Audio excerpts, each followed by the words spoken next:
Hello les amis, j'espère que vous allez bien, je suis super contente de vous retrouver dans une nouvelle vidéo. Ça fait un bail, je sais, ça fait un bail. D'ailleurs, je vais faire une petite aparté pour les personnes qui me suivaient depuis et qui sont toujours là à l'heure actuelle. Je sais pas si vous serez si nombreux que ça. Et je mettrai une petite timestamp dans la vidéo, comme ça, si vous vous sentez pas concerné, vous pourrez zapper directement à la partie conseil. Mais déjà, pour commencer, bienvenue, installez-vous, prenez-vous une petite boisson, on va un petit peu papoter ensemble. Et surtout, les gars, j'espère vraiment que vous allez super bien, que tout va bien autour de vous. Vous m'avez tellement manqué. Je sais, ça fait vraiment un bail que j'ai pas publié, mais écoutez, je me sentais juste plus connectée avec le contenu make-up que j'avais l'habitude de proposer. Je me sentais plus de parler que de ça en fait. Je pense que je vous en avais déjà parlé dans une vidéo l'année dernière. J'aime toujours autant de make-up, mais juste parler tout le temps que de ça en vidéo, c'était plus mon délire, donc voilà. Mais vu que malgré tout, ça me manquait de fou de pouvoir papoter avec vous via les vidéos, via les commentaires, tout ça, je me suis dit que j'avais quand même envie de revenir sur YouTube, pas pour du contenu make-up, j'en suis désolée pour toutes les personnes qui me suivaient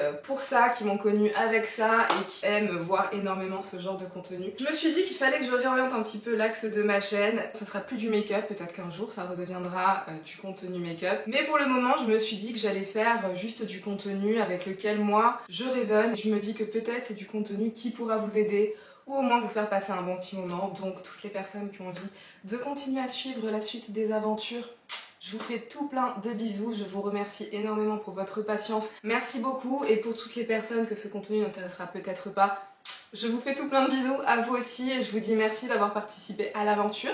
J'espère quand même qu'on se retrouvera dans de futures vidéos et qui sait, continuez à regarder cette vidéo, peut-être que ce contenu pourrait bien vous surprendre, qui sait. Fin de l'aparté, sans plus tarder, on va lancer la partie conseils pour devenir la meilleure version de soi-même avant 2025. Prendre de l'avance par rapport à toutes les personnes qui attendront le 1er janvier 2025 pour faire ces nouvelles résolutions. Et commencer par le premier conseil. Et le premier conseil sera justement de planter la graine maintenant, tout de suite. C'est la période de l'année où on a tendance à souvent se faire aspirer, se faire happer par son quotidien. Il y a tellement d'urgence, tout est pressé, on doit tout faire tout de suite. C'est le feu, c'est la rentrée, c'est normal, c'est comme ça, on passe tous par là, je pense. Mais ce qui est très difficile à faire, mais ce qui est ultra important de faire, c'est justement de réussir à prendre du recul, à s'élever un petit peu au-dessus de tout ça, de toutes ces priorités qui viennent se bousculer dans notre tête, prendre cette grande respiration et essayer de se détacher un petit peu de tout ce quotidien pour réussir à se remettre soi-même en première priorité, à se dire que pour pouvoir être au top de soi-même, pour pouvoir offrir aux autres le meilleur de nous, il faut déjà pouvoir le faire avec soi-même, c'est-à-dire il faut déjà réussir à se construire cette meilleure version de soi-même et à prendre ce temps pour soi pour pouvoir ensuite rayonner cette énergie positive tout autour de nous. Donc mon conseil numéro 1, comme je vous le disais, c'est de planter la graine dès maintenant, de pas attendre. C'est maintenant en fait, c'est maintenant, ça sert à rien d'attendre plus tard, ça sert à rien d'attendre lundi prochain, ça sert à rien d'attendre le début de l'année prochaine, et c'est ce qui nous permettra d'avoir la tête reposée, d'être au calme et de vraiment se poser pour savoir ce qu'on a envie d'accomplir pour soi-même. Ce qui m'amène à mon conseil numéro 2, c'est d'avoir la vision long terme. Il faut pas se fixer un objectif et se dire je veux l'avoir réalisé par telle date. Je veux avoir réussi à perdre 10 kilos d'ici le mois de décembre. Je veux avoir réussi à courir 10 km alors que je pars de zéro avant le mois de novembre. N'oubliez pas que toutes les bonnes choses pour les obtenir, c'est un marathon, c'est pas un sprint. Il faut prendre son temps, il faut rester calme et se dire que peu importe le temps que ça prend, l'important c'est l'effort, c'est les efforts qu'on va y mettre au quotidien, c'est l'implication qu'on va avoir et de se dire qu'on va y aller step by step, qu'on va y aller étape par étape, que ce soit des toutes petites étapes. Ça sert à rien de se dire je vais du jour au lendemain complètement transformer ma routine. Il faut y aller petit à petit, étape par étape, avoir la vision long terme, se dire que c'est un process qui peut prendre du temps, qui va certainement prendre du temps. C'est pour ça qu'on commence dès maintenant et qu'on n'attend pas lundi prochain, qu'on n'attend pas le mois de décembre, qu'on n'attend pas le 1er janvier 2025. Un an plus tard, rien ne change, je ne sais toujours autant pas parler. Bref, vous m'avez compris, avoir la vision long terme, ne pas avoir peur du défi et se dire que ça prendra le temps que ça prendra, qu'on y investira les efforts qu'on pourra, mais l'important c'est la régularité. D'ici 4 mois, d'ici 5 mois, d'ici 1 an, on sera encore là à mettre les efforts s'il faut. Conseil numéro 3, crée ta vision. Crée la vision de la meilleure version de toi-même pour toi-même. Mon idée de la meilleure version de moi-même n'est pas forcément votre idée que vous pouvez avoir de la meilleure version de vous-même ainsi que de celle de votre voisin. Donc c'est hyper important de se poser et de se dire pour soi-même qu'est-ce qui fait sens, qu'est-ce que vous avez envie d'améliorer dans votre vie, où est-ce que sont les zones où vous n'êtes pas forcément hyper satisfait à l'heure actuelle, est-ce que c'est au niveau de l'anxiété, est-ce que c'est au niveau du boulot? Est-ce que c'est au niveau de votre santé mentale? Est-ce que c'est au niveau de votre physique? Peu importe. L'idée, c'est de se dire la meilleure version de moi-même. Voici comment je l'imagine, voici ce que j'ai en tête, voici ce vers quoi j'aspire à devenir. Si vous n'avez pas cette idée hyper claire, hyper précise de quelle est la meilleure version de vous-même, si on n'a pas une idée de là où on veut aller, comment est-ce que vous voulez vous y rendre? Avoir une vision claire, c'est ça qui va vous permettre de déterminer ce qu'il faudra mettre en place pour pouvoir aller vers cette vision, vers cette idée que vous avez de la meilleure version de vous-même. Une fois que vous avez pris le recul nécessaire, que vous avez créé votre vision, que vous savez quelle est votre destination, que vous savez là où vous avez envie d'aller, quatrième conseil, passe à l'action. Crée ton plan d'action et passe à l'action. Vous l'aurez sûrement remarqué, le nombre de personnes autour de nous qui nous disent je vais perdre du poids, je vais me mettre au sport, je vais arrêter de manger de la junk food, je vais me mettre à avoir une alimentation équilibrée, je vais faire ci, je vais faire ça, je vais aller là, je vais devenir ci, et qui ne le font jamais. Combien de personnes est-ce que vous avez autour de vous? Combien de fois est-ce que vous avez entendu ce genre de choses et vous avez jamais vu personne prendre la moindre action dans ce sens? Donc, mon conseil numéro 4, qui fait partie probablement des plus importants, de toute façon les 8 conseils que j'ai essayé de vous compiler, ça fait partie des 8 conseils les plus importants, sinon je vous les partagerai pas. Hein. Passe à l'action tout de suite, c'est hyper important. Les mots, les pensées, c'est bien beau, mais il n'y a que les actes que vous effectuez vraiment dans la réalité qui comptent vraiment. C'est que les actes, les étapes, les steps que vous allez faire dans la direction de votre vision qui vont vraiment vous amener vers votre vision. De juste y penser, de juste en parler, ça sert à rien. Arrêtez d'en parler. Pensez à votre plan d'action, oui, mais ne restez pas juste dans l'imagination, juste dans la préparation, juste dans la création de plans. Passez vraiment à l'action. C'est la seule façon d'avoir des résultats, c'est vraiment de mettre les efforts. Commencez tout petit s'il faut. Commencez par 5 minutes dans votre journée, mais 5 minutes qui vous rapprochent de cette version que vous avez envie de devenir. Faites ça tous les jours, déjà jusqu'à la fin de l'année, et regardez déjà à quel point ça vous aura rapproché de votre objectif, de vos objectifs, et revenez me voir après et dites-moi si c'était pas un bon conseil. Conseil numéro 5, on rentre petit à petit, vous l'avez constaté de plus en plus dans les conseils pratiques, placez votre sommeil en top priorité. C'est une chose que j'ai énormément de mal à faire moi-même. Croyez-moi quand je vous dis que je sais à quel point c'est compliqué, mais mettez votre sommeil en priorité, essayez d'aller vous coucher tôt. Et même si vous couchez pas tôt, mais si vous pouvez vous lever un peu plus tard le matin, faites en sorte d'avoir vos 7 à 8 heures de sommeil. Surtout si vous êtes une femme, il a été prouvé dans plusieurs études scientifiques récemment que les femmes ont un besoin de sommeil plus important que ce qui existait jusqu'à ce jour dans les recommandations qui étaient faites essentiellement en ayant des sujets masculins. Mais 7 à 8 heures pour les femmes, c'est vraiment le minimum. Et encore, ces valeurs seraient plus autour des 8 à 9 heures de sommeil et ça peut même monter jusqu'à 10 heures pendant votre période de menstruation. Ok mesdames, hyper important, mettez votre sommeil en priorité si ça veut dire allez vous coucher plus tôt que vos habitudes, faites-le. Au début ça va être dur, au début ça va être compliqué, mais faites-le vraiment, vous constaterez à quel point ça va vous donner de l'énergie d'avoir un sommeil reposant. Et d'avoir de l'énergie, c'est ce qui va vous permettre de mettre en place votre plan d'action, de mettre en place les actions au quotidien pour aller vers la meilleure version de vous-même. Donc croyez-moi, augmentez votre quantité de sommeil. 7 heures, ça devrait être le pur minimum. Je sais qu'il y a des exceptions qui fonctionnent hyper bien avec 6 heures de sommeil. Essayez vraiment de faire en sorte d'avoir suffisamment de sommeil. Du sommeil de qualité, du sommeil qui va vraiment vous reposer. Pas du sommeil où vous allez vous réveiller toutes les 10 minutes. Pour ça, il y a de nombreux conseils qui peuvent être mis en place. Je pourrais vous en parler dans une future vidéo si jamais ça vous intéresse. Mettez votre sommeil en top priorité. Ok, vous avez capté? C'est bon, on passe au conseil suivant. Conseil numéro 6, vous allez dire que c'est un conseil bateau, mais à quel point ce conseil peut faire la différence? Surveille ton alimentation. Pourquoi une fois je vous vois et une fois je vous tutoie dans cette vidéo? Un coup je parle au groupe et un coup je parle à toi. Toi derrière ton écran là, toi. C'est à toi que je parle. Surveille ton alimentation, à quel point est-ce que ça peut faire la différence? Et quand je vous dis surveiller votre alimentation, je suis pas en train de dire mangez moins, mangez plus, etc.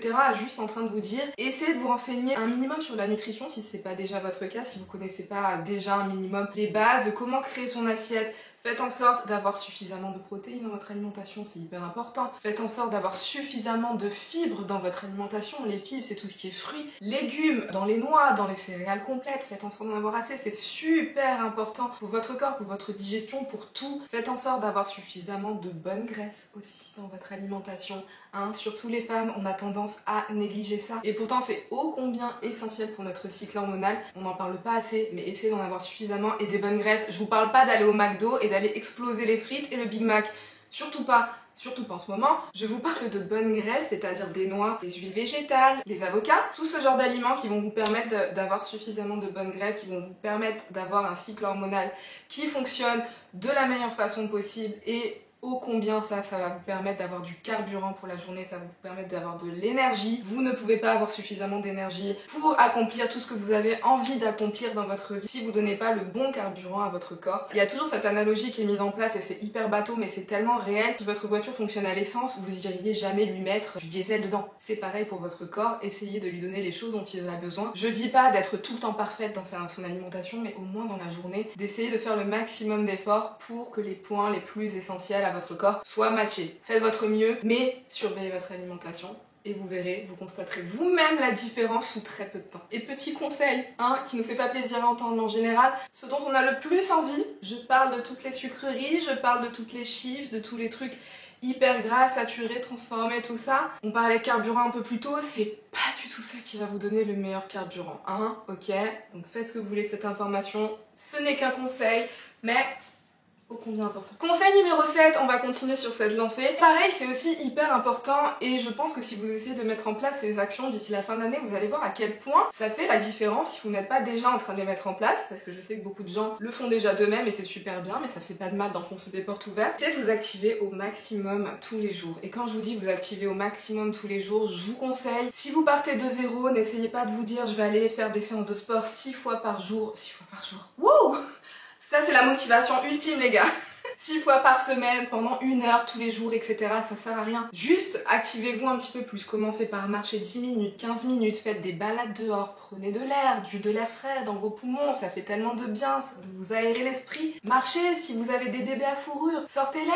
Allez vous balader avec eux, jouez dehors. Ça peut être du yoga, ça peut être des étirements, ça peut être des entraînements mobilité, ça peut être de la danse, ça peut être de la piscine, peu importe ce que vous aimez. Essayez de vous activer un petit peu plus, ne serait-ce que faire un petit peu plus de pas au quotidien. Essayez pas de passer de 0 à 10 000 comme on peut l'entendre un peu partout sur les réseaux en ce moment. Commencez progressivement, mais essayez de faire plus et d'essayer de progressivement en faire un petit peu plus que les jours d'avant. Vous voyez ce que je veux dire? C'est vraiment activez-vous plus, ça peut être faire plus de ménage aussi chez soi. Je vous parle pas forcément de séances de sport, même si c'est hyper important, on pourra peut-être y revenir dans de prochaines vidéos. Vous vous rendez pas compte à quel point ça donne de l'énergie, c'est un moyen de libérer les hormones du bonheur gratuitement. Allez faire un tour dehors pendant 15 minutes et revenez pas me dire que vous n'êtes pas en tellement meilleure humeur que vous l'étiez avant d'aller faire votre balade. Ça va vous donner tellement d'énergie, tellement de meilleure humeur, ça va vous remettre les idées au clair et c'est comme ça que vous allez réussir à vous focus et aller vers vos objectifs parce qu'on en revient toujours à là. Commencez et vous verrez à quel point ça vous donnera envie d'en faire toujours un petit peu plus. Habitude numéro 8, créez le cercle vertueux avec tous les conseils que je vous ai donnés auparavant. Apaisez votre mental pour réussir un petit peu à se détacher du quotidien, prendre le recul nécessaire pour pouvoir créer sa vision,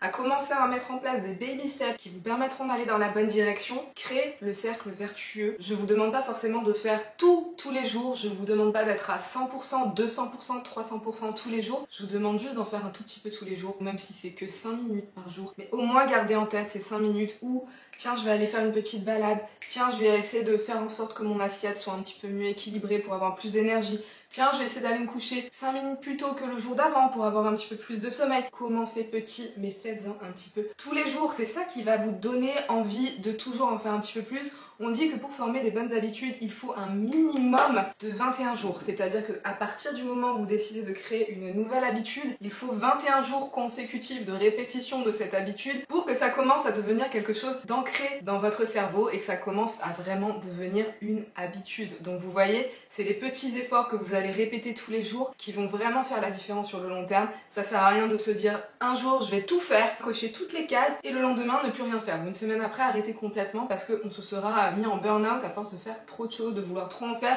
de vouloir trop changer notre quotidien. Une fois que vous allez commencer à créer ce cercle vertueux, de faire de plus en plus de petites choses pour vous-même, c'est ça qui va vous donner l'envie et l'énergie, surtout l'énergie d'en faire un petit peu plus à chaque fois. Donc peut-être comme ça, vous allez commencer par 5 minutes. D'ici 2 semaines, peut-être que vous aurez envie de faire 10 minutes. Au bout de 3 semaines, peut-être que vous aurez envie de partir pendant des balades de 30 minutes. 1 heure, qui sait, mais créer ce cercle vertueux. Et pour ça, il faut mieux en faire un tout petit peu tous les jours que trop pendant une semaine et arrêtez ensuite pendant 3 mois. Et rappelez-vous, notre objectif c'est avant la fin 2025 d'avoir mis en place cette stratégie qui nous emmène vers cette meilleure version de nous-mêmes. Commencez petit, mais régularité. Parce que ce qu'on veut c'est réussir à créer cet effet boule de neige qui va nous donner envie d'en faire toujours plus. Et je sais pas si vous avez entendu parler de la règle des 1%, c'est-à-dire que vous allez mettre 1% d'action en place tous les jours. Donc c'est-à-dire peut-être que vous avez envie d'être un petit peu plus actif. Vous allez dehors 5 minutes, à partir du moment où vous franchissez votre porte jusqu'au moment où vous refranchissez votre porte pour rentrer chez vous, ça vous a pris 5 minutes. C'est rien. Ça vous demande littéralement quasiment aucun effort à part celui de mettre vos chaussures, on est d'accord? Et de faire ça pour tous vos axes d'amélioration, de faire des